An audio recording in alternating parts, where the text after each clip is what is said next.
Hi tech heads! Today's video is a quick look at why the MG4 SE is still on my list of best affordable EVs available.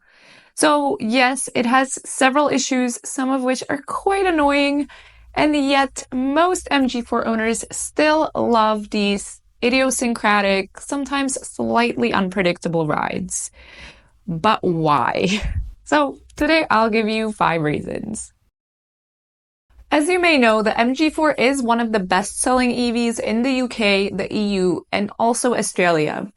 I've made many videos about it, so I totally understand why. The SE starts at a very nice £26,995 for the 51 kilowatt-hour SE and £29,495 for the SE long range. And now the SE is a little bit of a compromise, but it's actually a very intriguing one. So sure, some equipment details may be missing, but for the money, you won't find anything better anyway. So if one is able to adapt, make a couple small compromises, they're bound to be quite happy.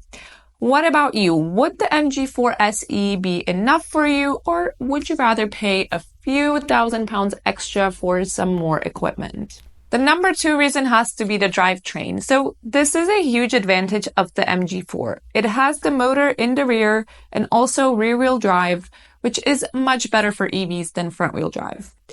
Almost every MG4 owner will tell you that their MG4 is just a joy to drive, especially when the lane keep assist is not trying to kill you because you forgot to turn it off before departure. Now, I will say this is definitely a shortcoming. The lane keep assist can be dangerous. In the comments under my videos, it is often called the lane kill assist. So be careful with that. Perhaps turn that off just in case. Now, luckily in the new R33 software, it is a bit easier to turn off before driving. It's still not just one click. After clicking the new lane keep assist icon, you still need to confirm the message that you really want to turn it off, but it's much more accessible than it used to be. So I am still hoping that MGV will address this issue and make an actual good lane keep assist. Until they do that, probably you just want to turn that thing off so it doesn't try to throw you into oncoming traffic.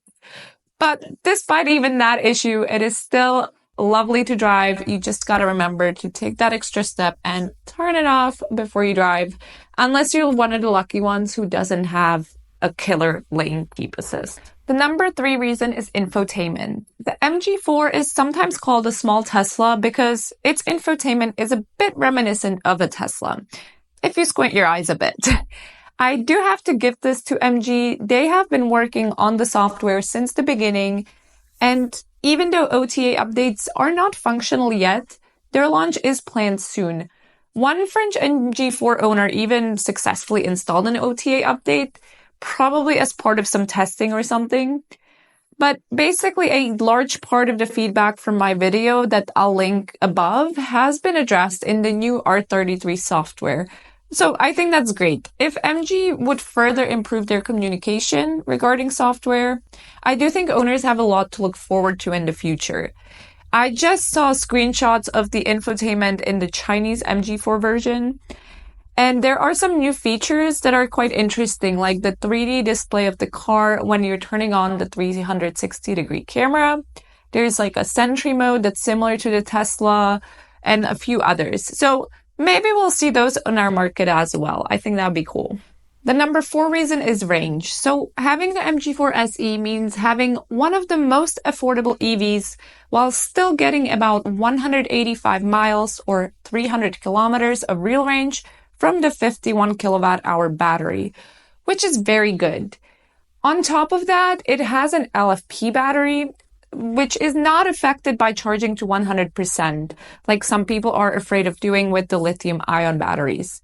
Personally, I don't see battery life as a very pressing issue when it comes to EVs, but how do you feel about it? Do you ever charge to 100%, or do you rather, prefer to keep it around the 80% charge as recommended? And finally, the number 5 reason that the MG4 SE still tops my list of affordable EVs despite its shortcomings is charging. The MG4 SE has a very good average DC charging speed of around 70 kilowatts. This means you might not even have enough time to eat lunch if you're charging up on a longer road trip or something.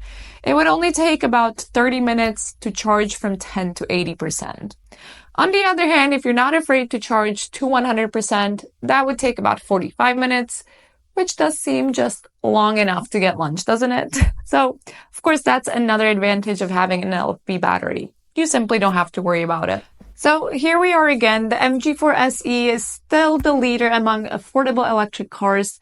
And I'm definitely wondering what other car makers are doing. Where are the other cheap electric cars? Are they coming? We want to have a choice. Competition is definitely very important and it would be best for all of us. So who will beat the MG4 SE first? Will it be the Citroën EC3 or maybe the Volkswagen ID.2? We're still waiting and waiting. Meanwhile, many are already waiting in the MG4 SE. Anyways, as always, thank you all for watching, and I'll catch you next time.